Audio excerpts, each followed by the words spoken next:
Good morning, Flosstube. It's Lori of MischievousStitches. I want to welcome all of you to my channel this morning.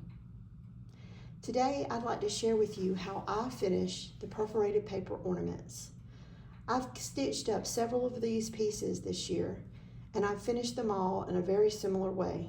The one that you see here is one I most recently finished. This is Cat-O-Lantern by Satsuma Street, and we're going to finish them up today.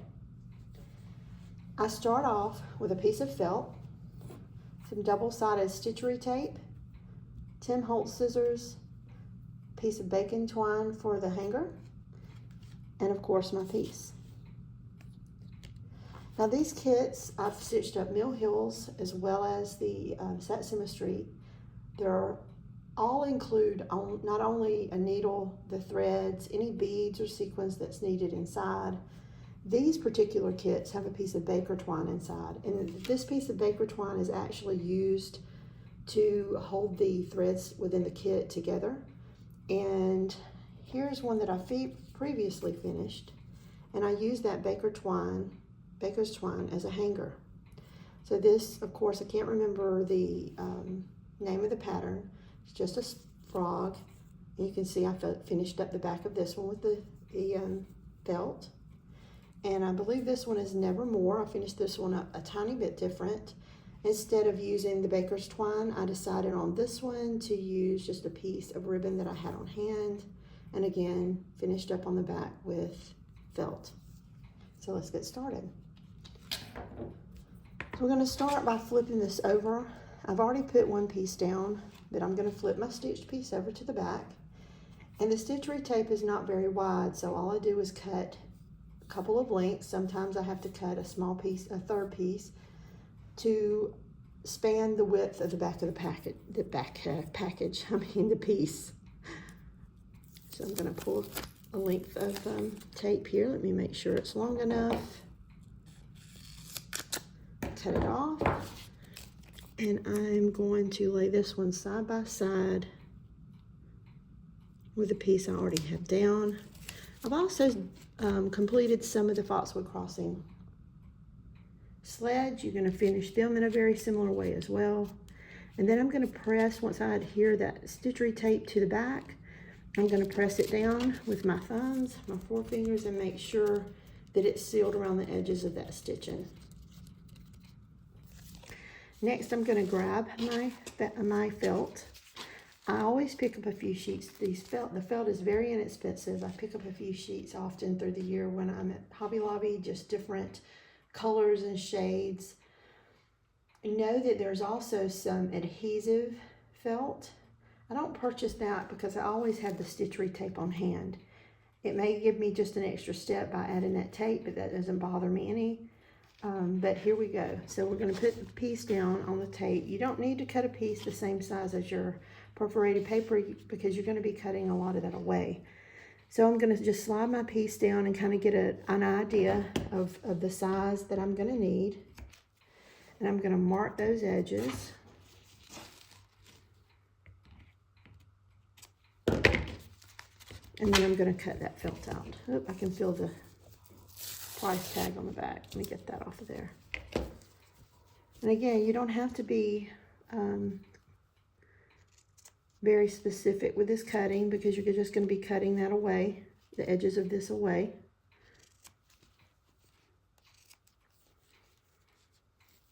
Now these scissors, I went through a lot of scissors last year trying to find the best ones to finish up these ornaments. And I just, someone suggested, a paper crafter that watches my channel just suggested I purchase these. I really like them. I love that the handle is cushioned. I love the small shaft of the blades here. And they're real easy for doing the precision cutting when you get to the last steps.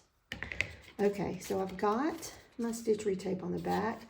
I've got a piece of felt cut out to adhere to that. So let's go ahead and start by pulling off the backing of the stitchery tape, getting ready to apply that felt.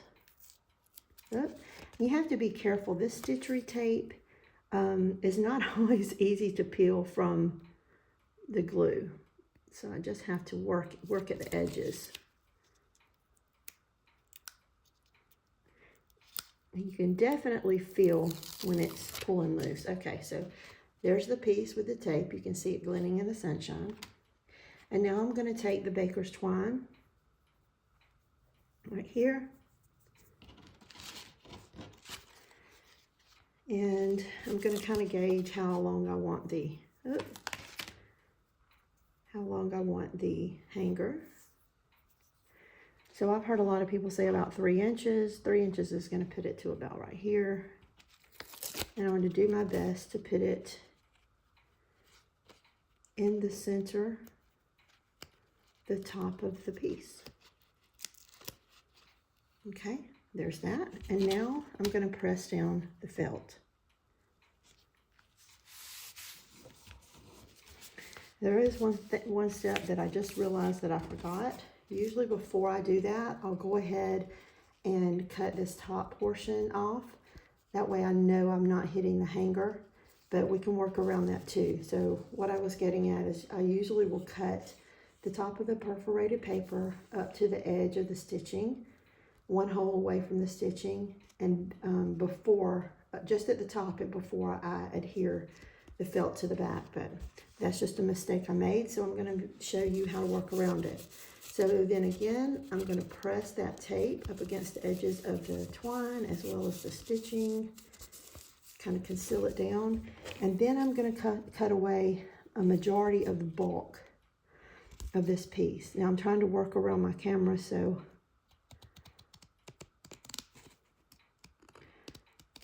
and what I do is I've cut 1 length away from my actual stitching. So you don't want to cut into the holes of your actual stitching. I cut 1 away.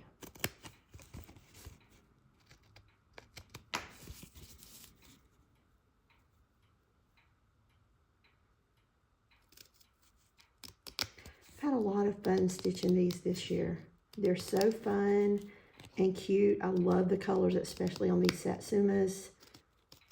I'm going to pull some of this fuzz off of here. I've already got another one picked out ready to go. And I will get to that probably in the next few weeks, maybe the next month. Now, as I'm cutting this away, I love to go ahead and cut the bulk of the overhang away.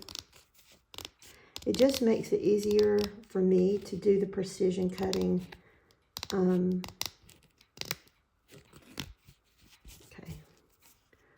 Precision cutting closer to the piece. That way I can concentrate a little more.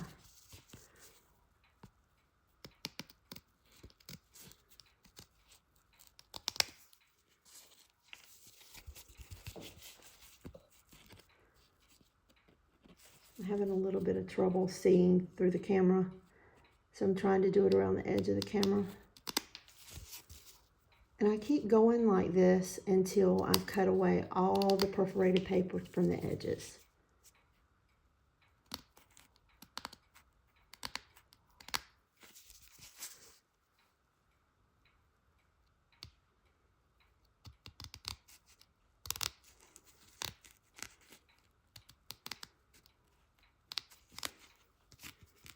Now we're back up to the top. I'm going to show you how I'm going to cut away this baker's twine. Not cut the baker's twine, but cut around that baker's twine, which is will be serving as our hanger. So I'm just going to pull that felt and that baker's twine down a little bit. You can see that the felt is adhering to the stitchery tape. And you can also see that that's the top of our piece. Okay, and now I'm going to cut away. I'm going to fold this over. I'm just going to reach back and cut away the felt. There you go. So now I have my true top. And now I'm going to do the more delicate stitches around the, closer to the stitches, the more delicate cutting. Hold on just a second for me. I'm getting myself a little more light in here. All right. This is where I tend to spend a lot more of my time finishing. You can see how quickly that part went, the first part went. This takes a little longer because, of course, you don't want to hit your stitching. And if you can see well, you can see that I'm just cutting away all around one stitch, Hank, one hole away from the stitching. You can see here. So we've got a neighbor that's out. Okay, and then I'm going to cut away here. Hank, stop. Give me just a second. Let me let him out. I apologize. Hank, come on.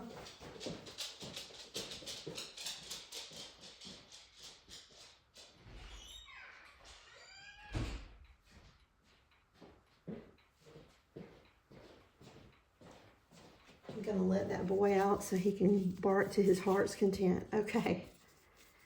And again, some of these pieces can get a little fiddly.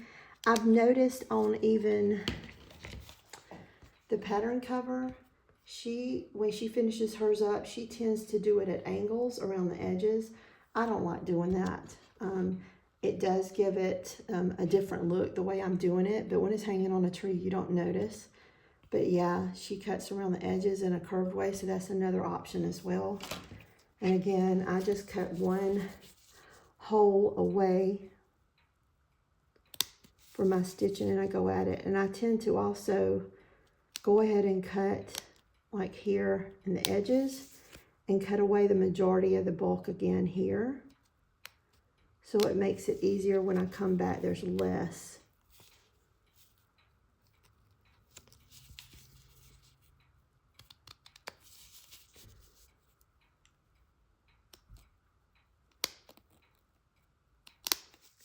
So if I go ahead and snip these pieces here, when I come back,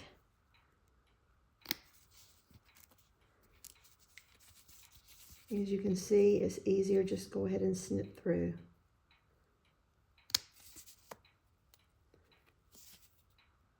Got a piece right there I've already snipped.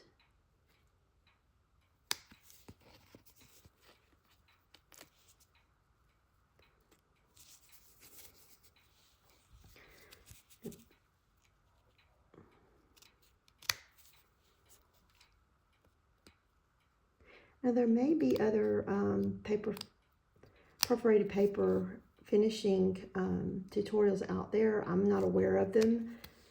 With this, I'm just kind of self-taught. I've actually been doing these for several years. Way back before the internet, I remember ordering the kits from the Stitchery magazine, if you guys remember that magazine. It was actually a catalog and you ordered your stitching from it. So if you remember that, I can remember doing Mill Hill kits then.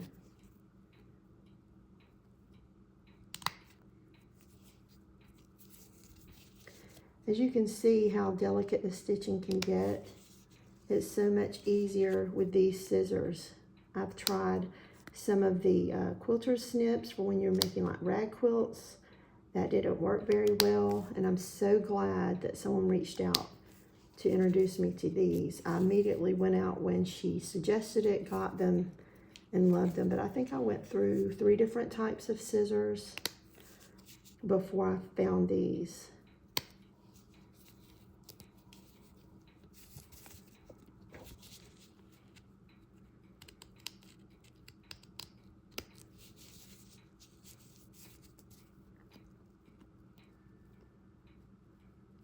Now this particular series with the Halloween, it brings me back to my childhood and the colors that was used in the Halloween decorations then.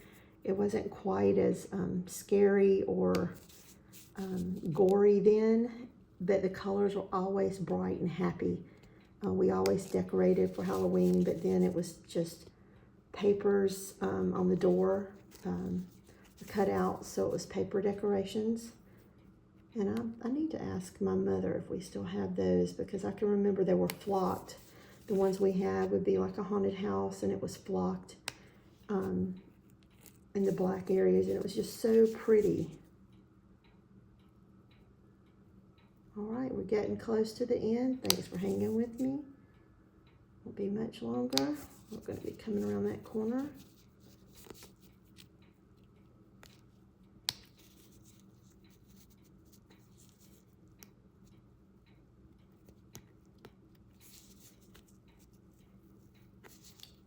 sometimes that felt wants to hang on. It's very fuzzy. So when that happens, I don't know if you saw that. Trying to keep my eye on both the camera and then this. So pardon me if I went out of the picture. But someone asked me this weekend, a friend was very interested in doing the Mill Hill kits, but it was intimidating, she said.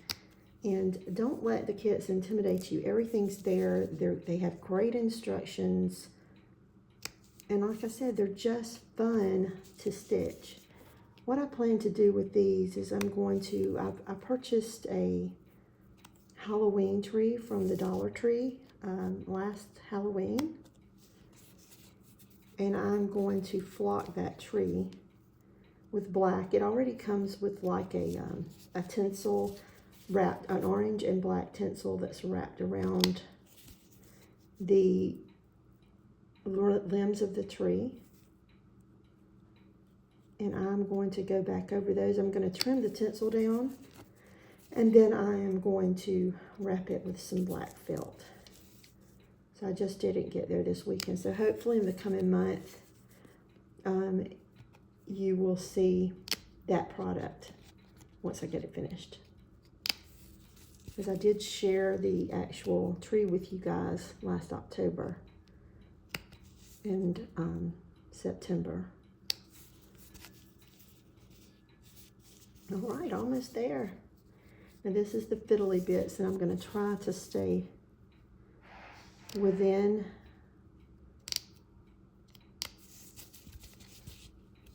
the camera.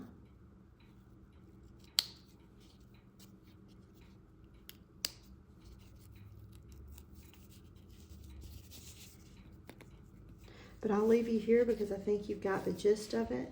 This should be the ornament once it's complete. I hope you all have a great weekend. I hope you get some stitching done, maybe a little finishing or crafting. I know I've got a lot of finishing I need to do. But have a great weekend. Thanks for joining me. If you have any questions about how to finish it or anything I've done or what I've used, please leave those questions down below and I will answer them as soon as I see them. Thank you. Have a great weekend.